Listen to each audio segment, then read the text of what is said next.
Let's turn to some other breaking news at this hour. In the last hour or so, Turkish President Recep Tayyip Erdogan has announced the start of Turkish military action in northern Syria. Turkish TV reports that jets are carrying out airstrikes on Syrian Kurdish positions in the border town of Tal Abyad. Early video footage shows strikes hitting fields, but reports from the Kurdish-led Syrian Democratic Forces say the airstrikes are causing huge panic among the people. Before the strikes, President Erdogan announced the offensive in two tweets. The Turkish armed forces, together with the Syrian National Army, just launched Operation Peace Spring against the PKK, YPG, and Daesh terrorists in northern Syria. Our mission is to prevent the creation of a terror corridor across the southern border and to bring peace to the area. Operation Peace Spring will neutralize terrorist threats against Turkey and lead to the establishment of a safe zone, facilitating the return of Syrian refugees to their homes. We will preserve Syria's territorial integrity and liberate local communities from terrorists. Let's bring in Jürgen Hart, who's a foreign policy spokesman for the Conservative parties in the German parliament. We just heard in that tweet there that Turkey says it is preserving its country's territorial integrity. Does it have the right to do that in this way? We have huge concerns concerning that military operation. Every military operation bears a risk of a new escalation, military escalation in the region, and this might poison or might harm the peace process, the small but growing peace process ongoing in Geneva with the summit of those 150 people who should work on a new constitution for Syria. I think the Turkish government should stop this operation, and if they are not able and willing to stop that, should concentrate on identified terrorists among the YPC soldiers or fighters, and not on civilians or on fighters that were on the side of the alliance against IS and Assad. They need support and not be frightened by Turkey. So you say Turkey should stop this action. Do you expect Germany to do anything more than talk?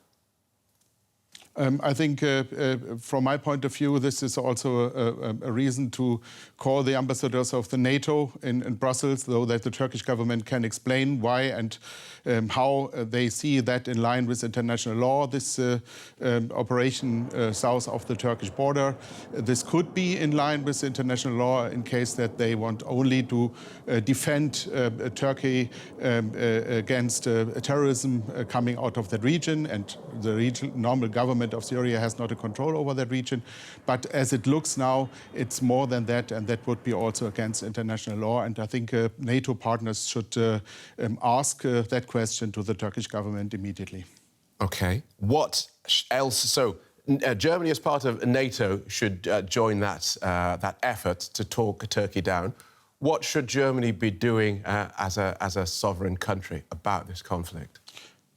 We also use communication contacts to the Turkish government. The German Home Minister was there some days ago. We have this cooperation between European Union and Turkey concerning refugees. The European Union has to continue support for Turkey concerning the refugee question. But the current situation in north of Syria, on the south of the Turkish border, is more a crucial point that potentially might increase refugees and not calming the situation. And this is what the concerns we have with the current situation.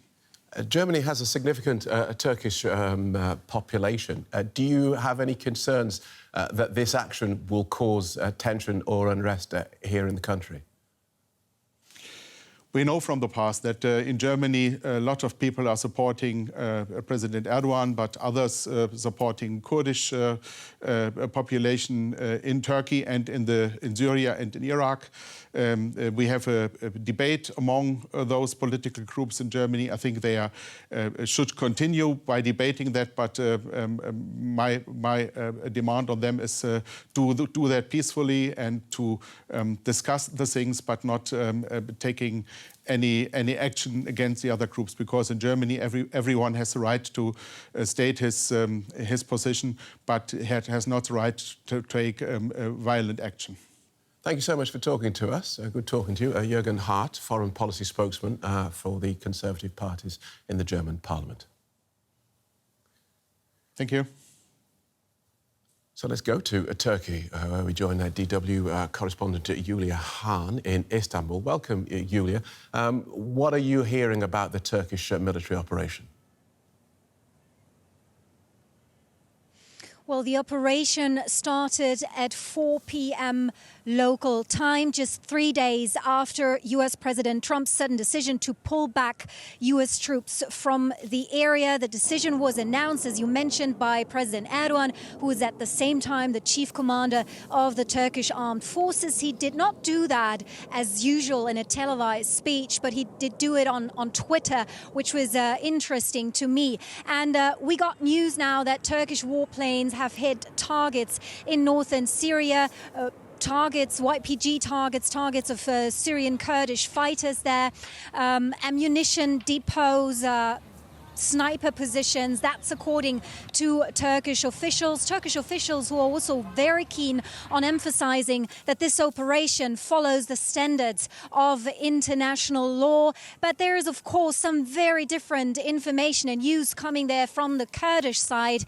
They are accusing the Turkish military of hitting civilian areas. They are saying that has caused huge panic in the city of Tal Abyad, for example. It has about 20,000 people who live there, and they're saying people are trying to escape and seek shelter. And they are also reporting the first civilian casualties there. This is very difficult for us to independently verify, but this is what this conflict is about. Very conflicting information and interpretations. What's going on there on the ground?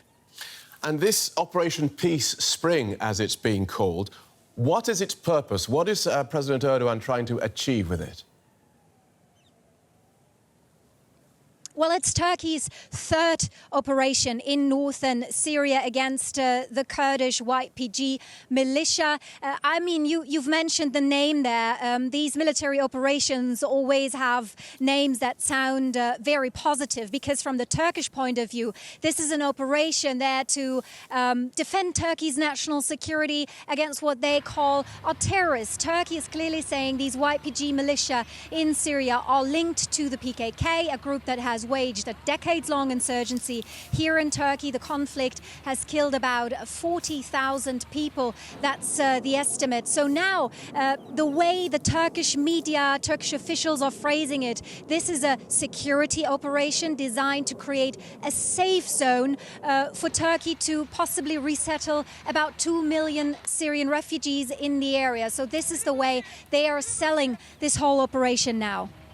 So Turkey is looking to drive out Kurdish fighters from this area, secure it, and then move Syrian refugees in.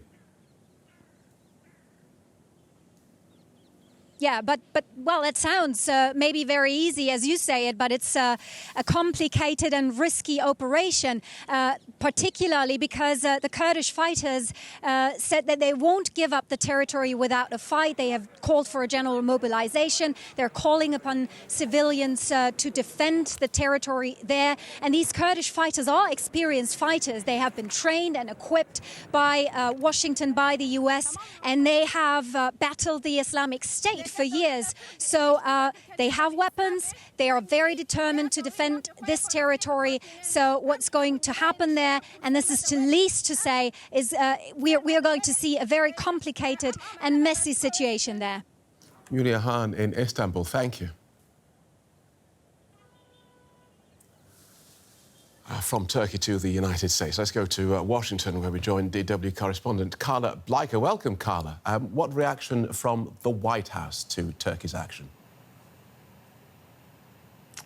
Trump has been very active on Twitter this morning, and while he hasn't said anything directly about Turkey's military action in Syria this morning, he did talk about how he thinks that sending U.S. troops into these endless war in the Middle East is in general a bad idea.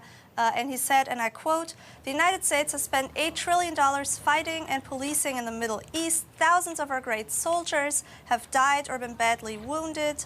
And going into the Middle East is the worst decision ever made in the history of our country." OK, so no reaction so far to today's events? Not directly, no.